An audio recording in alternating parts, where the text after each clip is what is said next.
Support comes from Hampton Roads Community Foundation, partnering with donors from all walks of life to improve southeastern Virginia through grants, scholarships, and leadership initiatives. Learn more at hamptonroadscf.org.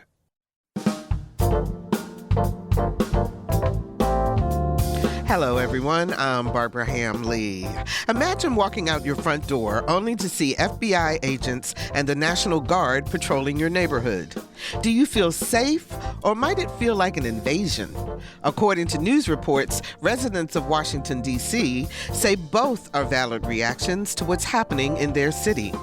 Citing a public safety emergency, President Trump has placed the Metropolitan Police Department under federal control and deployed FBI agents and the National Guard to restore safety in the nation's capital, despite the fact that crime is actually down in D.C. This is just one of the topics we'll discuss on the Another View Roundtable right after this national, regional, and local news from NPR and WHRO News.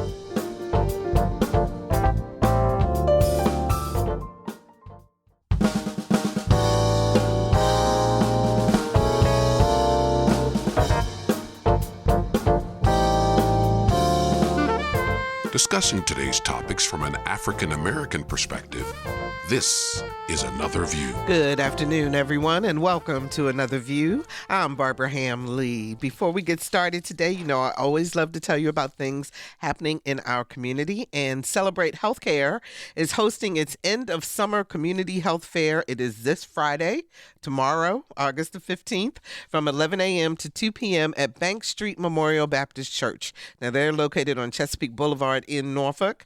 It is offering free health services, including 3D mammogram screenings with $10 gift cards for participants, blood pressure checks, health insurance assistance, community resources, raffle of prizes, summer stretch and chair exercises for all ages. Sounds like a great time. Come out, get your health checked. We talk about that a lot on Another View. If you want more information, you can call 757-287-0277 or visit celebratehealthcare.net. Well, it is Throwback Thursday, y'all. I'm so excited because we have some of our original roundtable pundits here with us today. Roger Chesley is a longtime columnist and editorial writer. You've read his work in the Daily Press, the Virginian Pilot, and now he's writing for the Virginia Mercury. Hey, Roger. Hey, Barbara. How you doing? I'm great. It's so good to see you guys. It's always great to see you, Barbara. Dr. Wil LaVeist is an award-winning print, radio, TV, and internet veteran of a variety of major media companies, including the Daily Press, Virginian Pilot, Chicago Tribune, Baltimore Sun, and the New Journal and Guide, just to name a few. He's also an educator, author, and entrepreneur. Hey, Will. Always a pleasure, Barbara. Absolutely. And Maxie is doing a fantastic job. My man, Maxie. Will drove in from Philadelphia to join us in person today, Yes, so thank you so very much. Bill Thomas brings his conservative perspective to the roundtable from his perspective as a community activist. He also serves as Associate Vice President, Government Relations with Hampton University. Hey, Bill. Hey, life is beautiful. How are you guys? Nice seeing you. You know what? Nice, pleasant day. People ask me all the time, where's Bill? Where's Bill? So I know that they are listening and they are doing the happy dance. Well, I am doing the happy dance, too, at the ripe age of 55. I got another 50 years to go. You're younger than me. No, absolutely. I don't know about happy dance look like a slow stroll. That's a nice smooth Not one stroll. wrinkle in my face, and I'm happy with a lot of grandchildren that I didn't have before. You go. Amen. And Dr. Eric Claville is a regular here on Another View with his award-winning Claville Report. He is a political and legal analyst and serves as executive advisor for governmental relations with Norfolk State University. Hey, Eric. Hey, Barbara. How are you? It's Wonderful. good to have you. Good to be here. Okay, I want to start our discussion by playing a little bit of sound from the President of the United States. I'm announcing a historic action to rescue our nation's capital from crime, bloodshed, bedlam, and squalor, and worse. This is Liberation Day in D.C., and we're going to take our capital back. Our capital city has been overtaken by violent gangs and bloodthirsty criminals, roving mobs of wild youth, drugged-out maniacs and homeless people, And we're not going to let it happen anymore. We're not going to take it. Eric, you were in D.C. 2 weeks ago? Yes. Is that what you saw?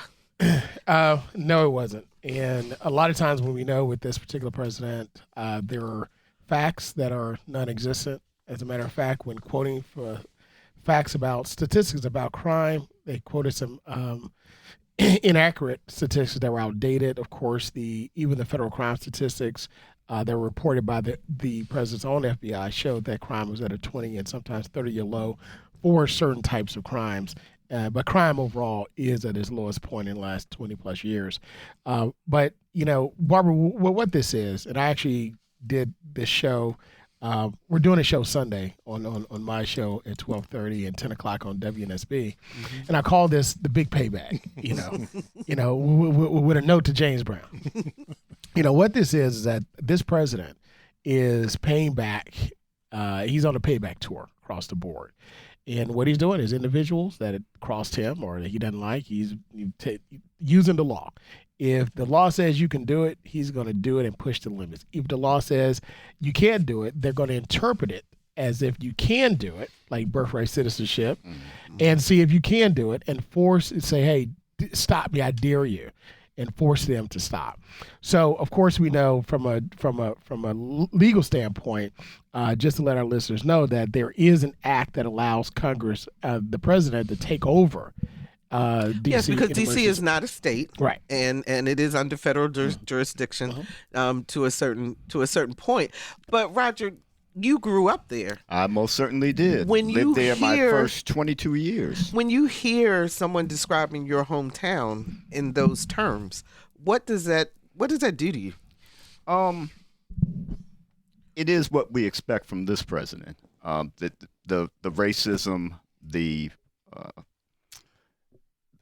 unconcern for people who have to live actually in different places and deal with certain circumstances. Now, look, there are bad crimes that take place in that city from time to time, but a lot of this is based on an assault that happened to a white guy early in the morning on the streets of the city, attempted carjacking. These things sadly happen. That doesn't mean that the city is having problems to the extent that this president suggests. And it's interesting he's doing this in a plurality black city, and that one that is identified as such, that was long called Chocolate City. Now, if you are not going to make a move like this during the height of the crack epidemic in the mid-'80s to the early '90s, why would you try to do something like this now? And we had Presidents Reagan and Bush 1 at that time. They didn't try to do anything like this. This is nonsense. This is racism. This is throwing red meat to your base, and also trying to get people's talking away from Jeffrey Epstein, which has dominated a lot of the news the past few weeks. So, Will, I noticed one thing I've noticed about the coverage of this is that when they talk to citizens, they keep finding or going to Anacostia in particular, and there's this one guy that I've seen on several different stations who's African American, who is saying, "This is fabulous. This is the best thing that's ever happened to us. This is what we need." Do you agree with that assessment? I thought when I was listening to the clip, I thought he was talking about January 6th. I mean, I think all I agree with my colleagues, but I also think that this is a bigger picture that's going on, because there's been a long time debate about D.C. statehood, representation, and so forth. And I think that this is, we talk about this president, but I think that a lot of this is policies that forces and people have wanted to put in place for a long time. And this president hasn't not thought through all of these things. These things have already been laid out for him to follow through on. So I haven't really been following the details of D.C. politics, but if you do the research, you'll see there's been a long discussion about it. You'll see that Mayor Bowser was brought down to Mar-a-Lago. She went and visited him, and they had a conversation. And you all in this room, we know as reporters and as people in leadership, you have conversations there, things that are discussed And one of the things that came out of that was the removal of Black Lives Matter Plaza. And it's gone. So, there were other conversations that happened about, look, we have Congress, we have the numbers, we're about to make a move on D.C. in terms of ownership and leadership unless you comply to certain things. So I just think that this is another thing that's on the list, and it's not so much about, the crime. And we know that the FBI stats, is Roger, it contradicts all of this. So it's really a bigger picture about the positioning of D.C. and certain forces and conservative movement that believes the country should be run in a certain way, and certainly D.C. should be run in a certain way. Bill, your thoughts on what's happening? Well, of course, I've heard the comments. I've heard these before. I was in D.C. a month ago. The National Deltas Convention was there, and beautiful women, beautiful leadership. I was going to say, you were at the Delta Convention. I didn't know you were Delta. No, my wife Shout out to my wife. My wife. Oh, your wife was a Delta. She was, and her mother was, and her mother-in-law were. Gotcha. And I've been trying to get my daughter to join the Deltas for 15 years since she knew left it was college. Something I liked about you, Bill. No. Lisa, who is a Delta, is back there doing the sign. See, there she goes. But go ahead. And one thing, and I've been back to Washington several. In fact, I've been there quite a bit because we have to get in line with what the president, no matter who it is, if it's Bush or it doesn't matter. You got to get in alignment with what he's going to do and how he's going to do it. The universities, in fact, all over the country, are losing money for research dollars. A primary function of keeping universities afloat called indirect charge. Those rates by Harvard's and everything has been up to, and Will know this as well, as high as 59, 60%.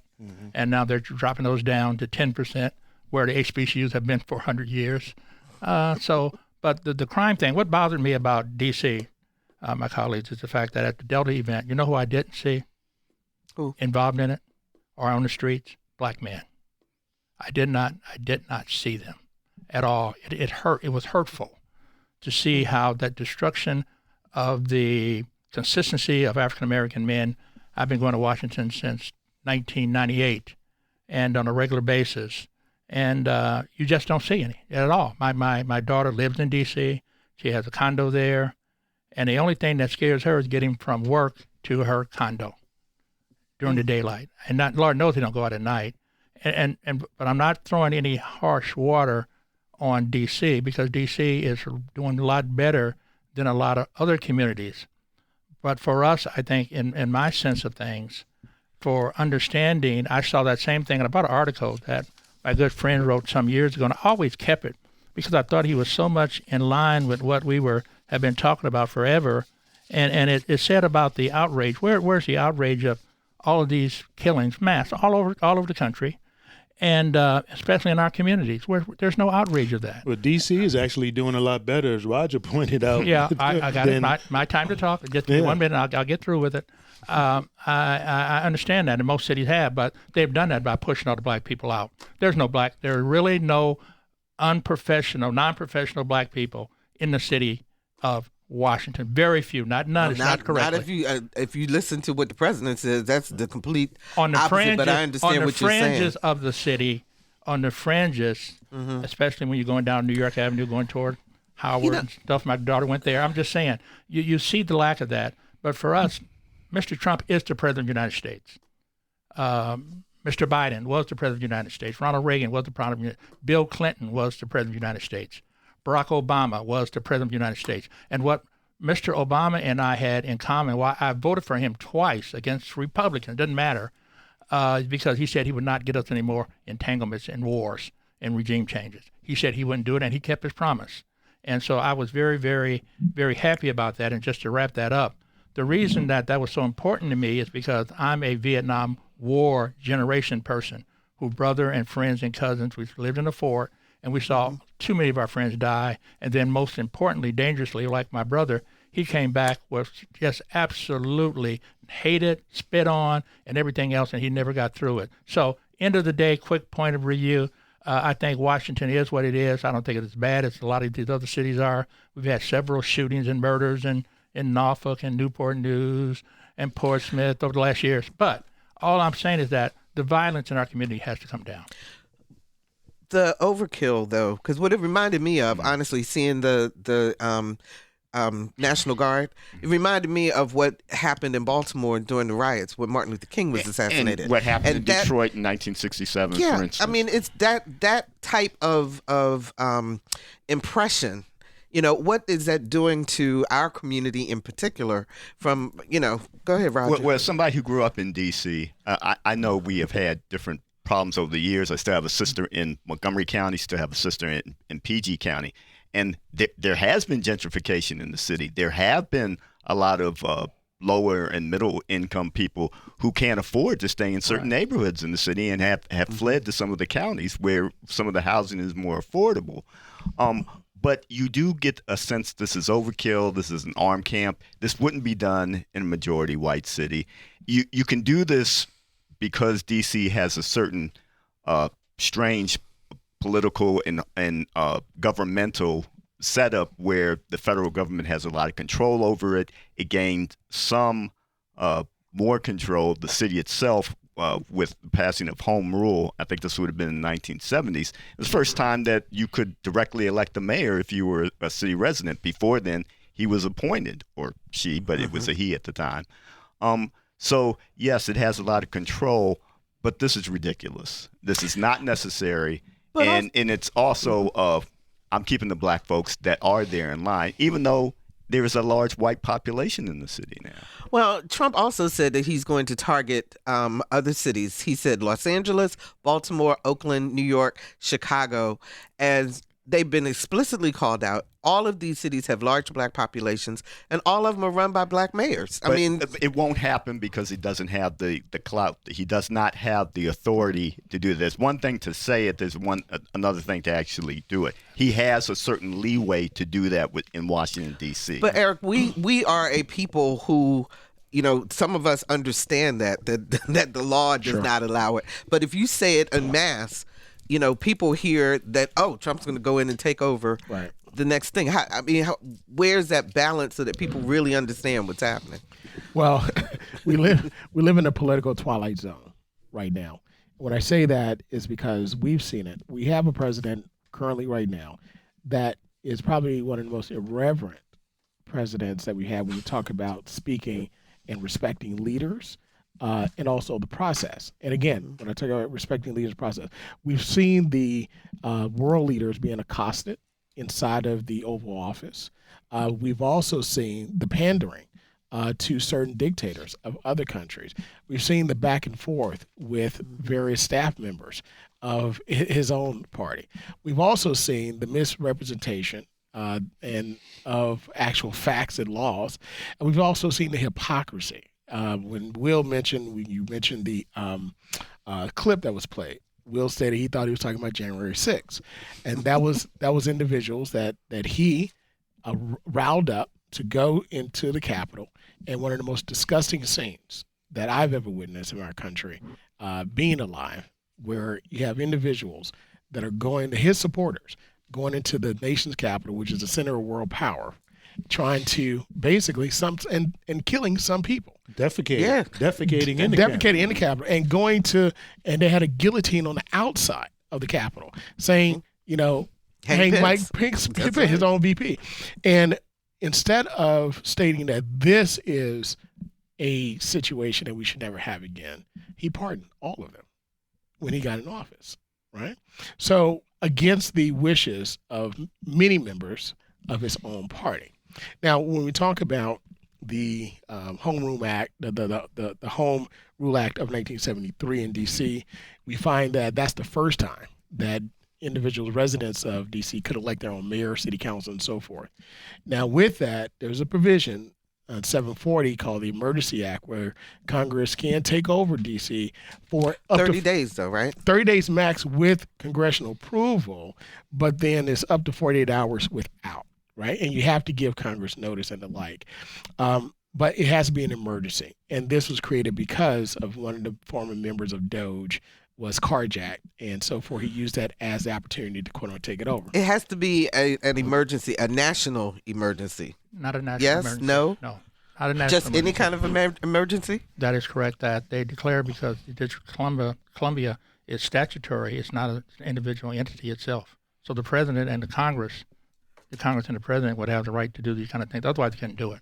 And it's only to take over the police department as well. Only the police department within that particular city, and under special conditions and also special circumstances. Now, again, but I only mention that because of the other cities that were mentioned. That authority is extremely narrow. When it's extremely narrow, it only applies to the District of Columbia itself.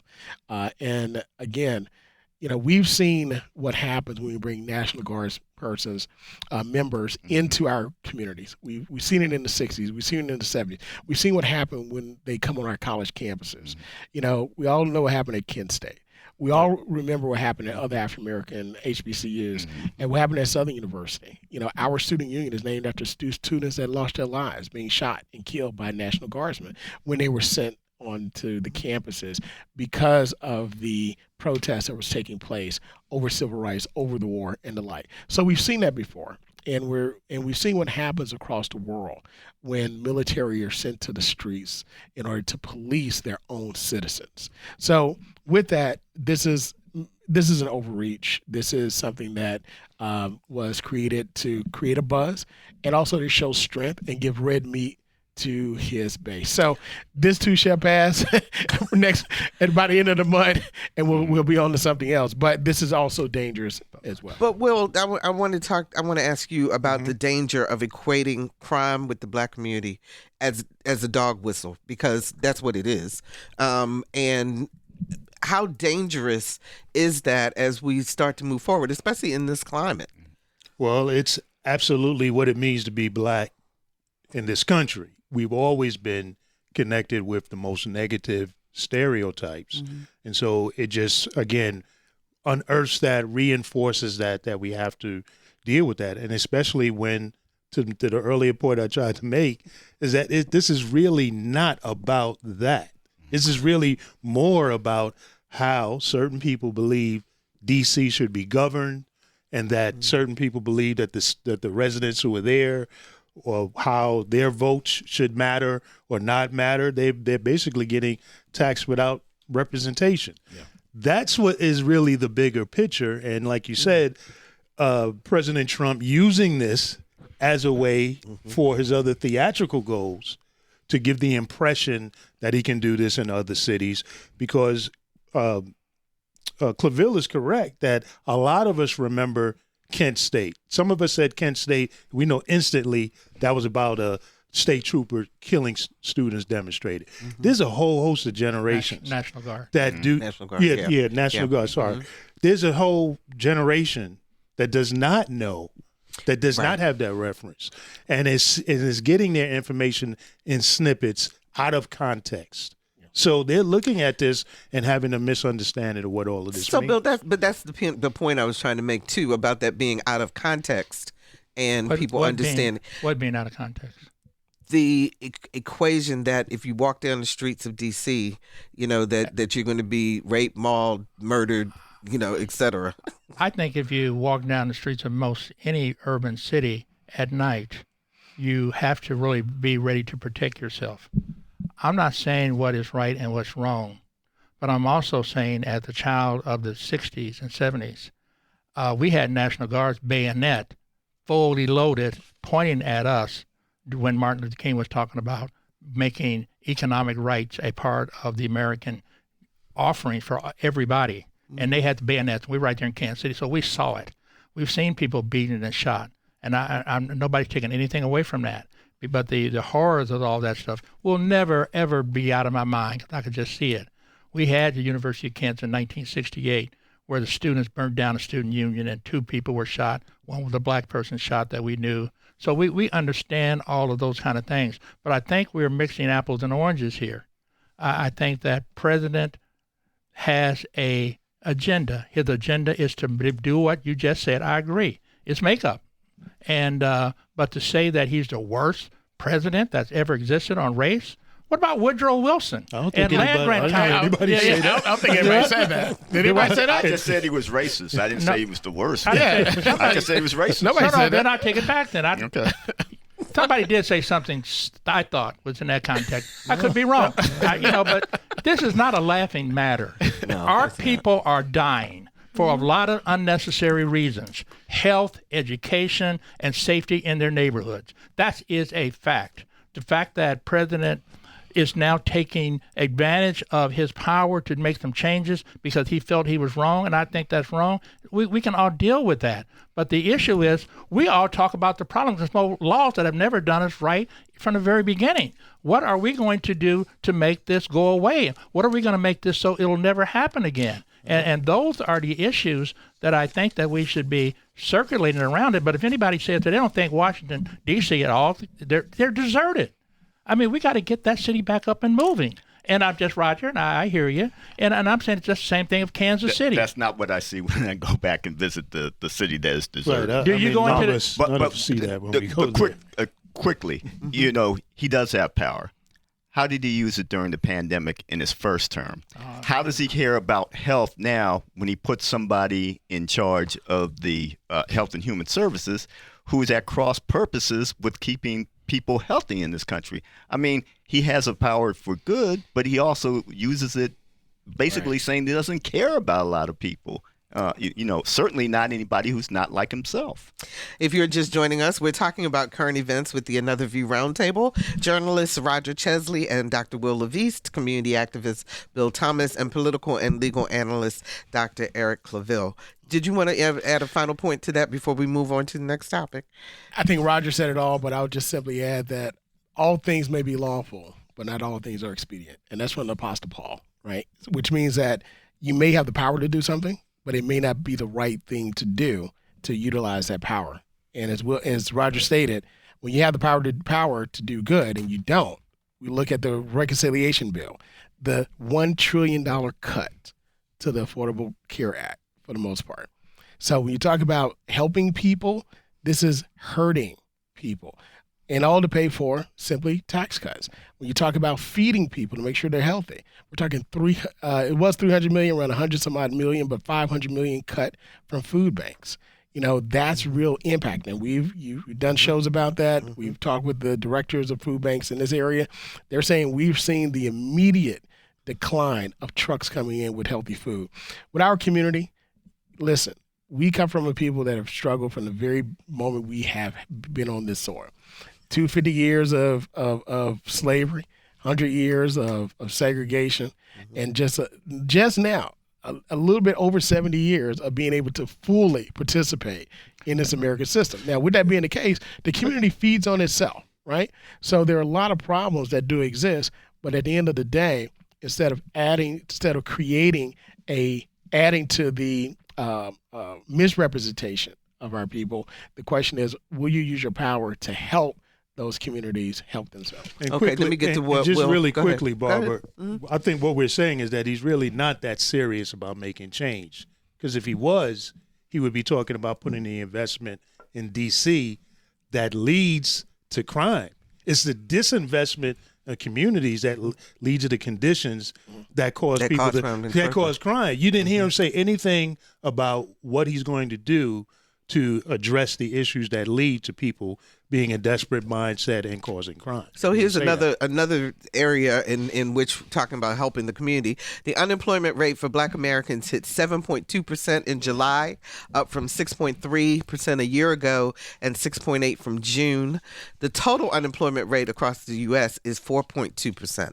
Now, Black women have been hit hard over the past year. Their unemployment rate has gone from 5.5 to 6.3.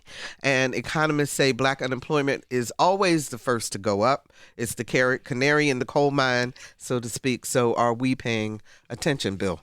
I don't know. The debate here is really unbalanced, but that's okay. I don't have any problems with that at all because I can never be able to get a point across not supporting any one person over another.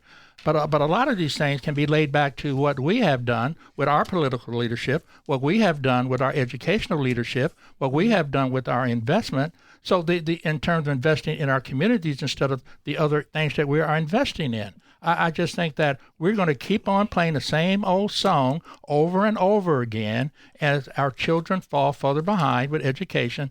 One of the most positive things that you can find, I think the statistic is correct. I think one of the male, females, black, white, and others, I think African-American women have the most PhDs in the country percentage-wise, and they do very, very good well with them. But I think it's time for us to stop saying, well, Trump is our problem, or, whoever is our problem, or Woodrow Wilson, or it's got to be looked inside. What are we going to do inside? Look at what we're doing right now in terms of preparing people for the jobs for the future. I just think that we should look for what we are going to do. You have to have math, and you have to have language skills to be able to exist in A1, economy. But Bill, when you take away jobs, the federal government was one of the major employers and that's a problem. Of black people. And that's a problem. What? We should own our own businesses. Not everybody's going to own his or her own business. Yeah. The white folks, wait a minute. No, let me stop there. Wait. Not everyone is going to own. Not every white person owns their own business. They get hired by other people. But the majority of the businesses, the Billionaire Club, which we are gaining entrance into through athletics and through music and through other things, we have to stop looking at the other side of the coin and look on the side that we play on. We have to build up our schools, our educational authorities. Our kids are going to be worse off. How many public schools are they getting ready to close in Norfolk or consolidate? There are 10 schools that they're looking at. 10 schools. Yeah.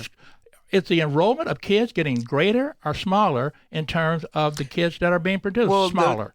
Yes, because the population has gotten not having smaller. babies. That is correct. Mm-hmm. And so the ones that we do have out here, are we preparing them for the future? Are we preparing them for the next challenges that we have? And I'll leave it with this, because Martin Luther King talked about this all the time. Where do we go from here? I mean, we got to stop blaming or looking at the issues that compound us and trying to start finding solutions to them. All right, let me go to Will and then Roger. So Bill is right about people. Oh, yeah. He's, about that heart attack. He's right about people taking responsibility and doing something to make a difference.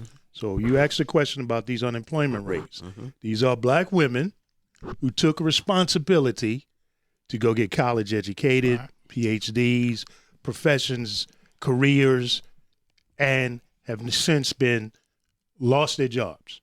These are people who, when the government, you cited the statistics about black representation, federal government employment for us has been the space where we've had the most opportunity to be treated middle class, looking based on our merits.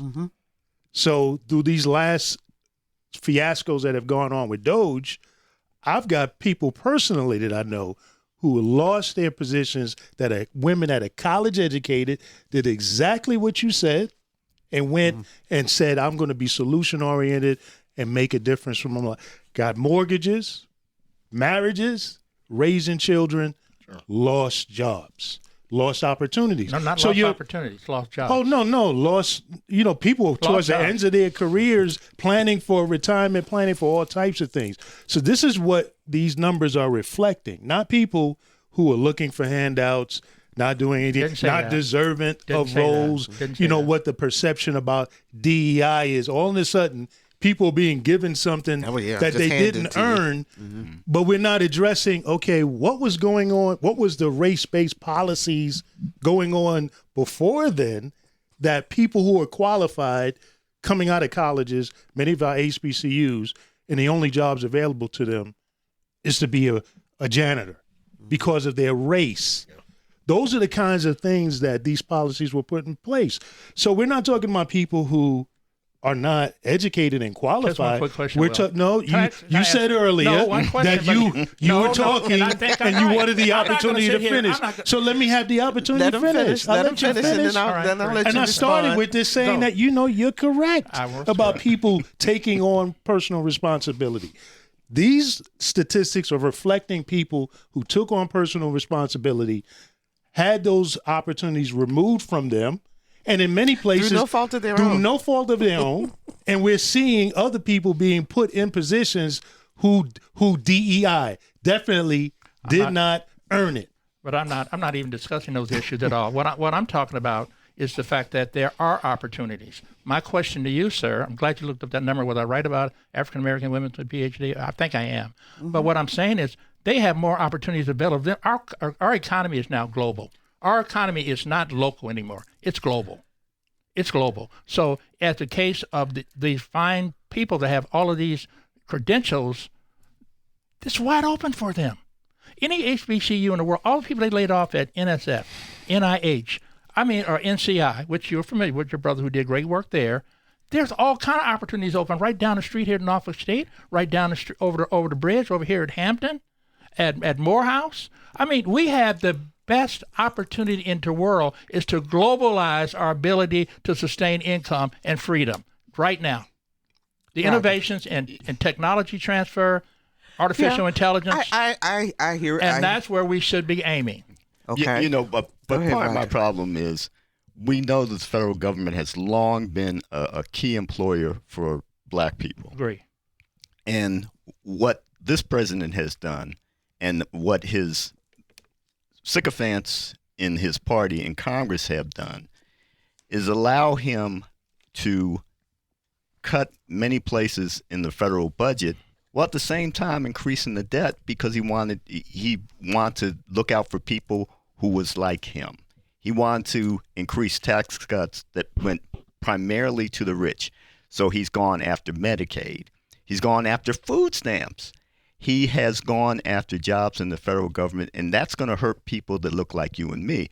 I remember doing a column about back in 2012 about black postal employees and how they were overrepresented in the service. At that time, they comprised 21% of the workforce that year, even though we're only about 12% of the population.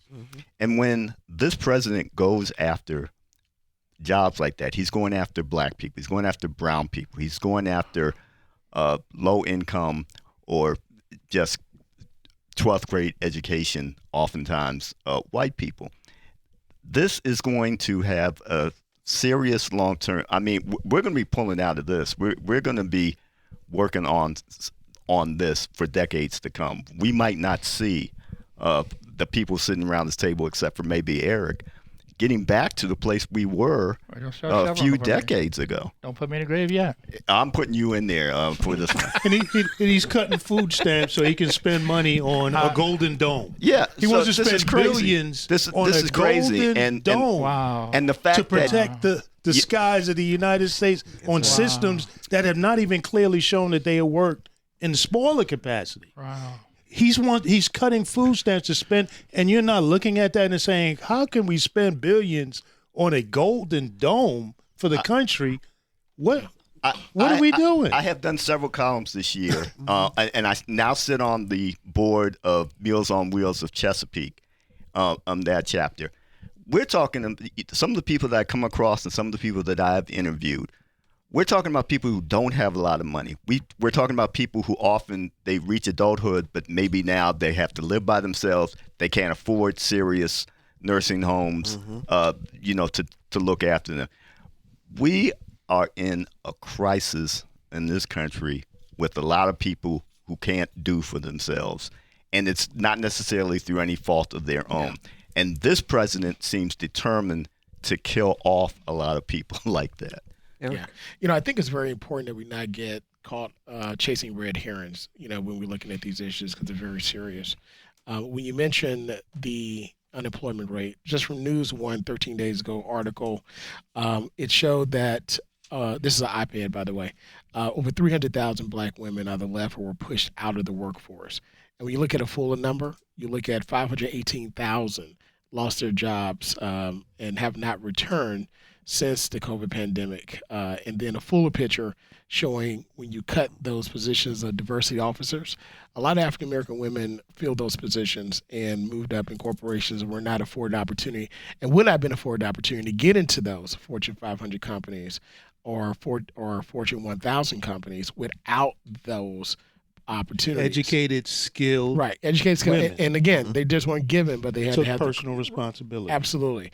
And then when those positions were eliminated in order to be in congruence with federal mandate from those corporations, now you find individuals who have six-figure incomes, benefits, and corporate benefits that are gone immediately.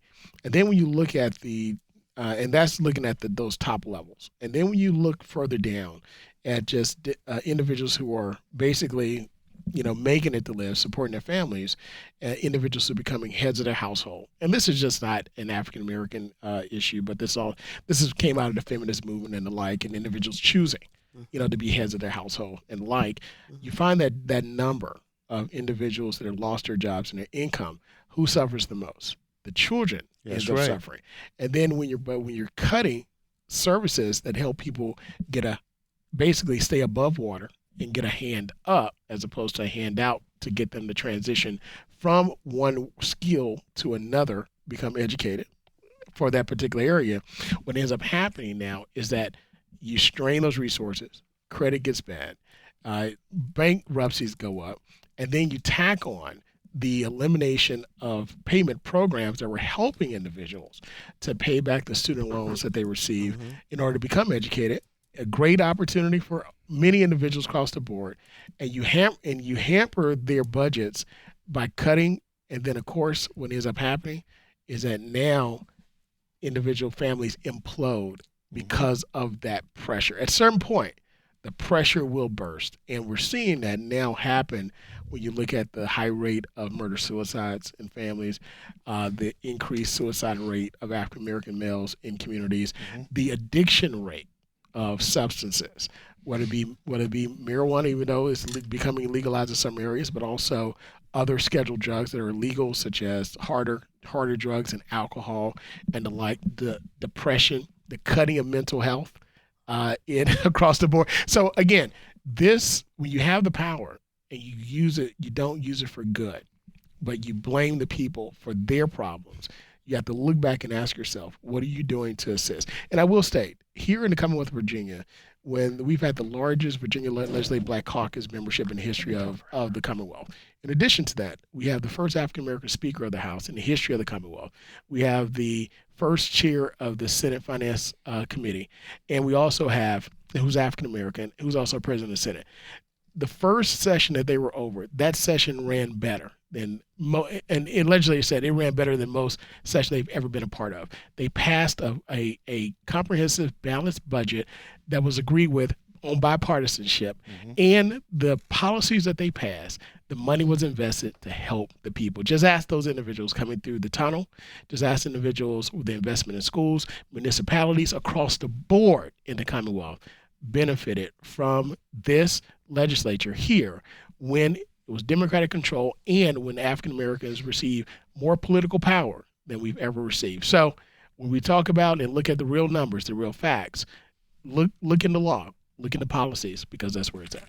Bill, I see you shaking your head. I'll let you have the last word on this. I'm not shaking my head, but I just think we ought to concentrate on solutions. The leadership that we have up in Richmond right now is very, very good. It's not laughable. Doug Wilder was one of the smartest people that I've ever met, and he did a whole lot of good things. And the people that we have, Louise Lucas and her Senator Lucas, and what she's doing, and what Don Scott is doing, they're all doing great.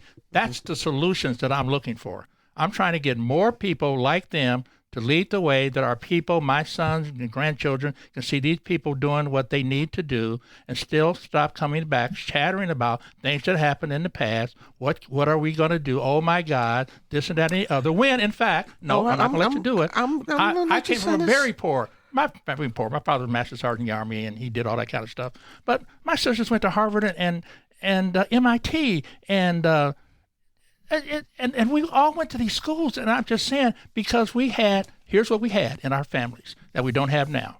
And I'm not probably the best person to talk about it. We don't have gods in our neighborhoods. We don't have churches that are preaching to the message to the people that keep us out of trouble, because that's what kept me out of trouble in Kansas City. The preacher getting up there talking about what we did Friday night, and we got severely punished for all that kind of stuff. I think we got to strengthen our families.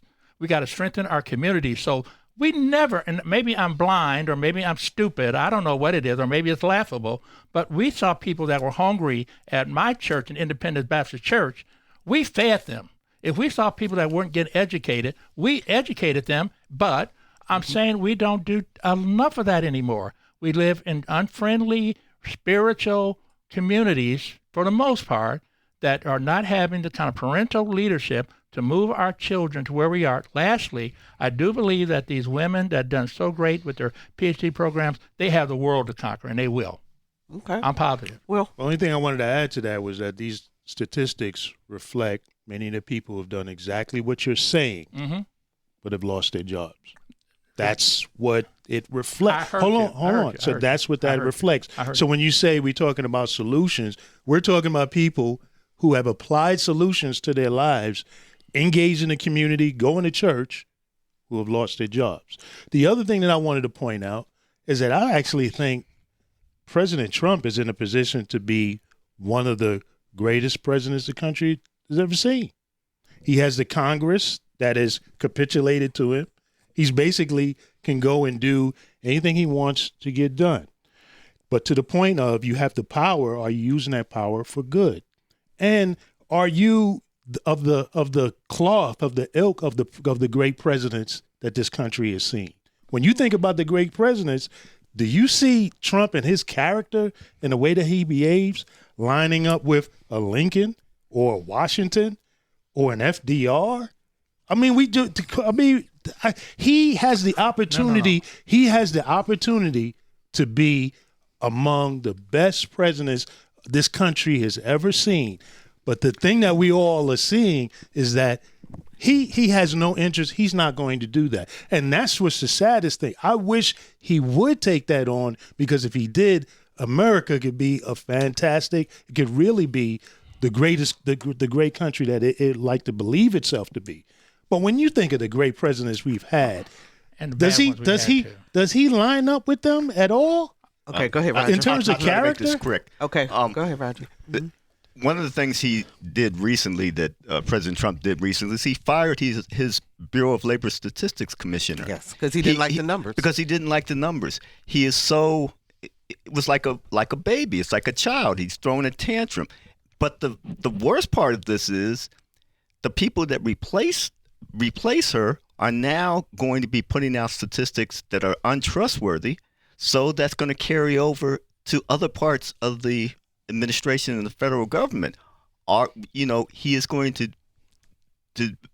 basically, he's going to make everybody question the statistics that are coming out if it doesn't go with his worldview or makes him look bad. They possibly could be terrified that they'll lose their jobs, just like the woman who had the position lost hers. Last thing, because we are almost out of time, guys. I can't believe that. I think we got like 5 minutes left. But the difference, the governor's race in Virginia on the national agenda, Eric.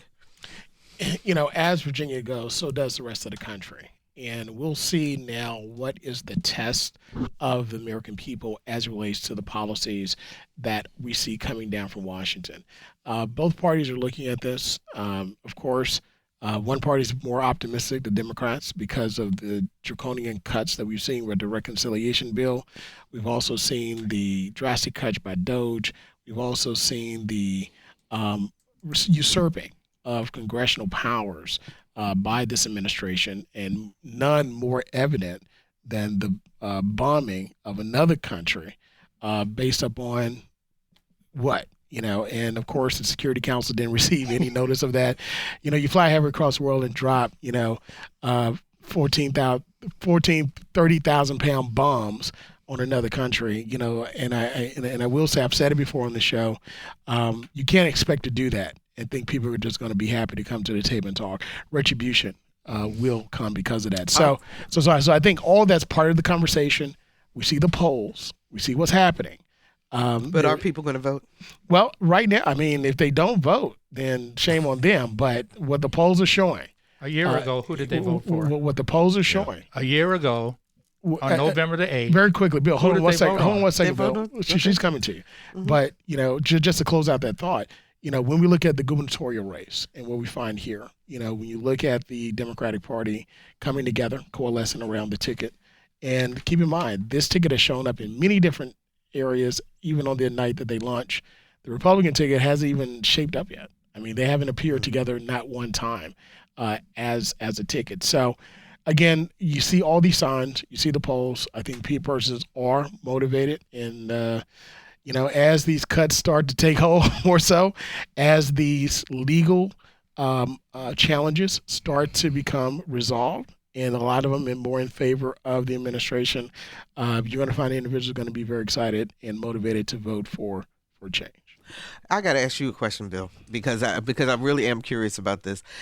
Do you think that decorum is important for a president in this country?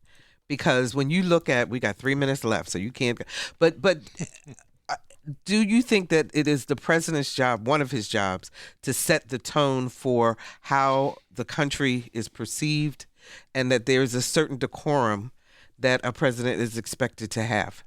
You gave me an answer that's in a box that what I'll tell you what I told you the last time we were on. I'm not concerned about the President of the United States. Okay. I'm concerned about the mayor of the city of Norfolk. I'm concerned about the mayor of Newport News.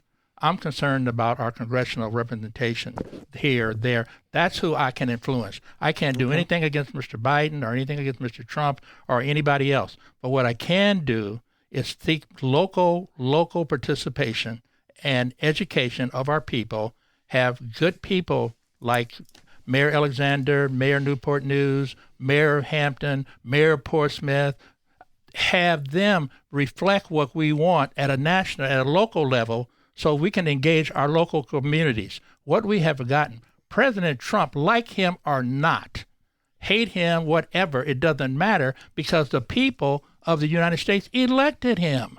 He even got the majority of the votes. So I can't change that. What I can change is talk to Mayor Alexander, who has always been on our corner, the mayor of Hampton, who's always been on our corner, and the mayor of Newport News. That's what I can change. You can't change anything President Trump wants to do, but I can change what the mayors here do and how they influence and make their things go forward. And I hear what you're saying. I guess my other point, though, and Will, I'll throw this to you, is, and you're right, you can't change them. No. However, if you set that as the example, then does that not carry on further down the line, or do you think that we will pull it back together so that we do have some decorum left in our political system? I think the pendulum will swing back. I certainly hope so, because what we're seeing is like a really pushing of the boundaries, and when we see some of the final results of these things, and the people will decide what they like and what they don't like, and they'll reject or accept what they want. So we'll see a candidate come up, and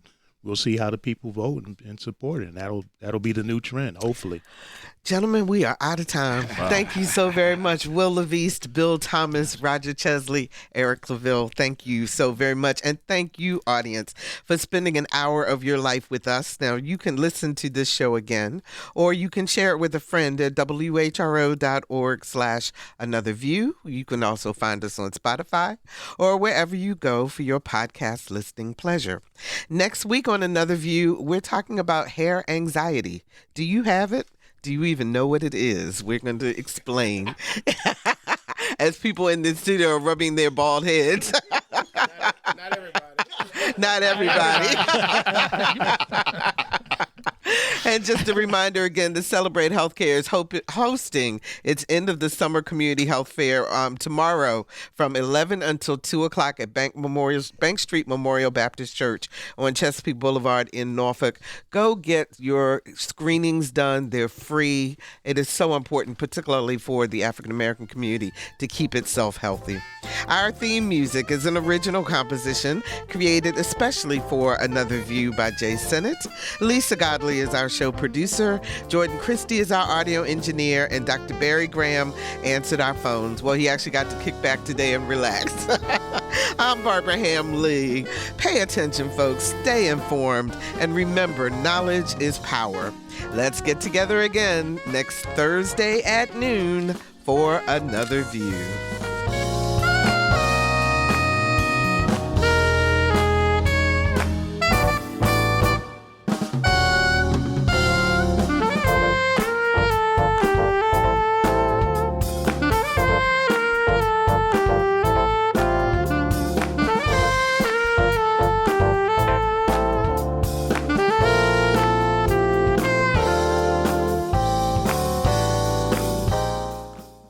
Support comes from Hampton Roads Community Foundation, carrying out your charitable wishes forever. Whether it's helping shelter animals, feeding the homeless, enhancing the arts, or supporting students. Learn more at leaveabequest.org.